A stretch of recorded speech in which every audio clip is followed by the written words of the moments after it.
چیزایی که اینجا میفروشن، یعنی از هر راهی میخوان پول درارن. 13 یورو.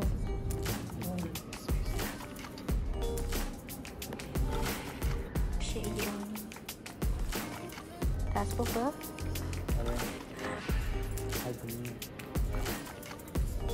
بعد خفنه، یعنی اصلا معلوم نمیشه این چیزی که دارم بهتون نشون میدم، چون یک عالمی شیشه عالمی اینطوری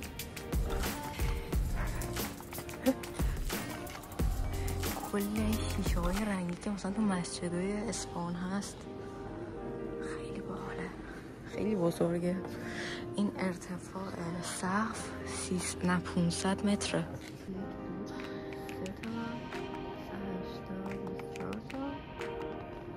با اینم آب میخوردن احتمالاً، حالا آبی شربتی چیزی.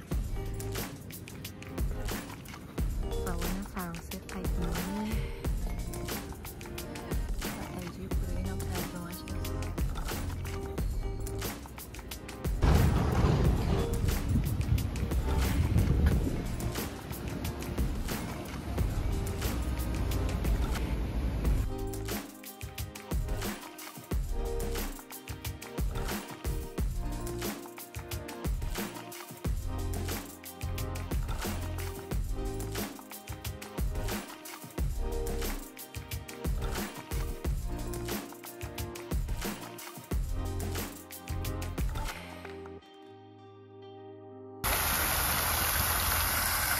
بچه ها این باغ خیلی خوشگل بود. این تیکش مه‌پاش داشت و آب میپاشید چون خیلی گرم بود. این هم یه آلاچیق خیلی باحاله.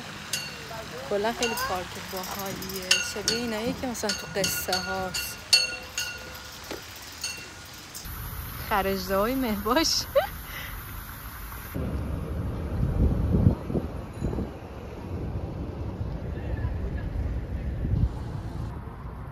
گرمه، ما خیلی مخمه چون باز بد شده و پی ام اس هم هستم. او وای فای دارن اینجا.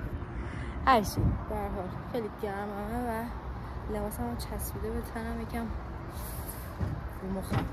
کلا الان این دام که همیشه رو مخمه. چون این آخریش بود که مونده، سایزش هم 36. خیلی شیکه، خیلی دوستش دارم. میرسیم به قسمت فیوریت من، قسمت کیفا. یعنی من هر چقدر کیف داشته باشم خسته نمیشم. این 12 یورو 1,500 میشه حدودا. جنسش هم باحال، نرمه. این رنگ کرمش قشنگه دیگه. اینا خیلی شیکه، اینا خیلی ترنده برای پاییز و زمستون. اگه پول داشتم میگرفتم. خیلی خوشگله، خیلی خوش دسته.